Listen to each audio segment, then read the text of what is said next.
Breaking news చూస్తున్నాం. BC రిజర్వేషన్ల అంశం పెంపునకు అన్ని ప్రయత్నాలు చేశామన్నారు TPCC chief Mahesh Kumar Goud. BC రిజర్వేషన్ల పెంపునకు బీజేపీయే అడ్డుపడుతుందన్నారు. బీసీ నాయకులు బీజేపీ బీఆర్ఎస్ నాయకుల ఇళ్లను ముట్టడించాలి అన్నారు మహేష్ కుమార్ గౌడ్. 21.4% ఏదైతే ఇచ్చినామో ఇది కేసీఆర్ తీసుకొచ్చిన జీవో. దాన్ని అధిగమించడానికి కాంగ్రెస్ పార్టీ రేవంత్ రెడ్డి గారు మా ప్రభుత్వం చేయని ప్రయత్నం అంటూ లేదు. మీరు చూశారు, కుల సర్వే చేశాము, 2 చట్టాలు అసెంబ్లీ చేశాము, ఆ చట్టాలు తొక్కిపెట్టబడితే ఆర్డినెన్స్ తీసుకొచ్చాము, అది కూడా గవర్నర్ దగ్గర ఎట్టి పెట్టుకుంటే 2 సార్లు ఢిల్లీ తలుపులు తట్టాము. కాంగ్రెస్ కార్యకర్త మొదలుకొని ముఖ్యమంత్రి వరకు 2 సార్లు ఢిల్లీ వెళ్ళి మా గోడు వినిపించుకున్నాము. అసలు అడ్డు తొలగినటువంటి బీజేపీ నాయకుల ఇళ్లలోకి ఎందుకు పోవట్లే బీసీ సంఘాలు?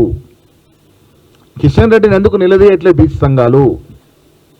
అడ్డు తలుగుతుంది ఎవరు? 42% రిజర్వేషన్ కోసం ప్రయత్నం చేసింది ఎవరు? ఇది అడ్డు తొలగి నడ్డు విరిచింది ఎవరు కూడా మీకు తెలియకుంటే ఎట్లా? నేను మీకు రిక్వెస్ట్ చేస్తాను, బీసీ సంఘాలన్నీ కూడా బీజేపీ నాయకులు ఇళ్ళకి పొండి ఎందుకు అడ్డు తరుగుతున్నారు, ఎందుకు దీన్ని సహకారం చేయట్లేదు? కేటీఆర్ని ప్రశ్నించండి, హరీష్ రావు ప్రశ్నించండి, ఎందుకు వారు ఈ బిల్లుకు మద్దతు ఇవ్వట్లేదు?